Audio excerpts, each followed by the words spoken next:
Hi friends, Revenant is now a crazy movement legend with his Reborn rework in Apex Legends Season 18. I've seen a few people trying to work out how to use Revenant's new abilities though, especially his tactical, so I've put together this overview of his abilities and how to use them effectively. Let's make this an open source community guide video though, so share any tips and things you've found with Revenant's abilities in the comments down below for others to learn from. Let's get started with his passive. It's the same longer wall climb and faster crouch walk, but now you can strafe on the wall climb. You can even go round corners now while climbing the wall. For the faster crouch movement, a good tip for Season 18 is that although they've nerfed the SMG strafe speeds this season, with Revenant you can still crouch strafe at full speed with an SMG, which essentially means you're going to be able to strafe a lot faster with an SMG than any other legend. In addition to these two carryover elements, you can now highlight enemies in view that are low on health, and that's what it means when you see those little icons of the double Revenant heirloom pop up on your screen. You can also highlight enemies for you and your teammates if Revenant is the one that deals the damage, and with that you get the little highlight markers for a few seconds, and they'll be visible through objects as well.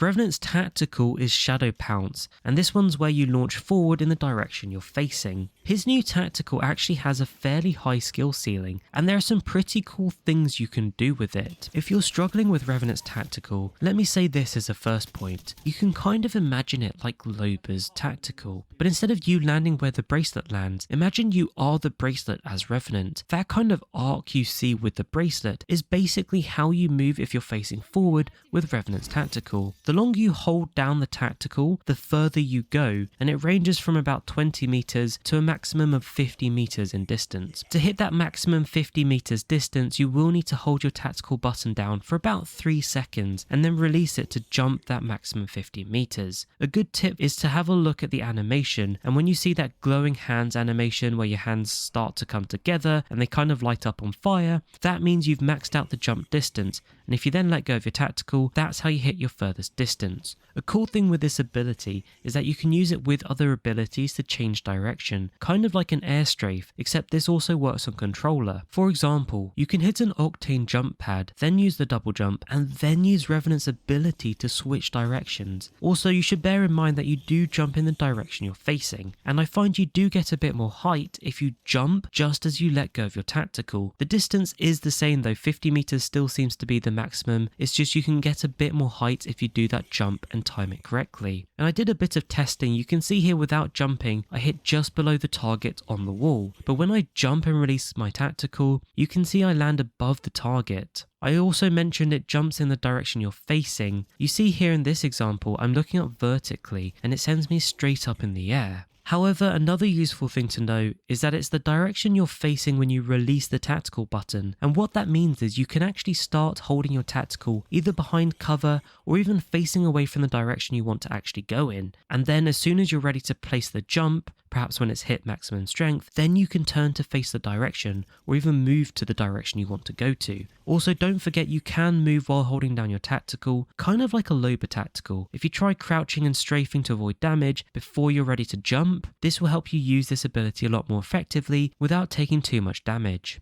Another way to use this tactical is actually to get through small spaces in a room or a tunnel, or even just cover short distances faster without any verticality. And to do this you simply look down at the floor when you let go of your tactical button. You see it in this example, it just gives you a massive boost forward, and it's a great way to get closer to enemies faster, plus it's really hard for them to hit you because you're moving so fast. And one other tip I can give you is that you can add a slide to the end of this tactical as you land, and it'll help you get a little bit of a further distance, kind of like when you're coming out of a Pathfinder grapple or even a Vantage tactical. If you time it right and you hit an edge of an object, you can kind of glide off it quite smoothly and get an extra bit of distance. And the more you practice with it, the better you're going to be using this tactical, and it can make you really effective at moving across spaces very quickly. I've even seen lots of crazy tap strafe moves with this ability, particularly on mouse and keyboard, but the good thing with this is that there are plenty of movement abilities and boosts you can get even on controller as well.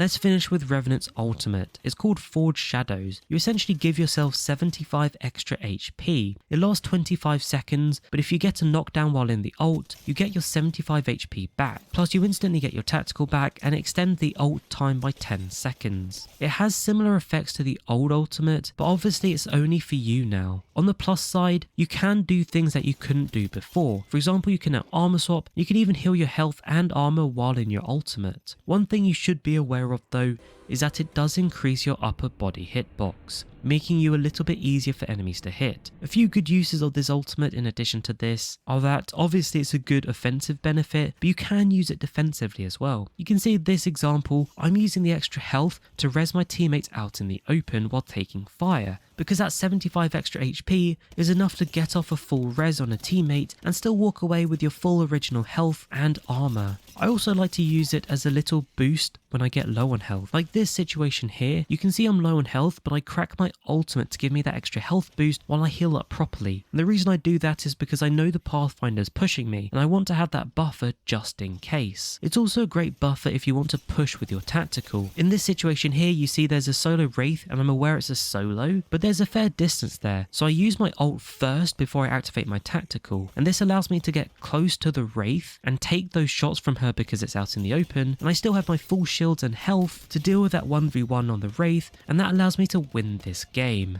So you see there are some really good uses of Revenant's new abilities. I hope this helps though. Don't forget to like and subscribe. Thank you so much for watching, and I'll catch you later.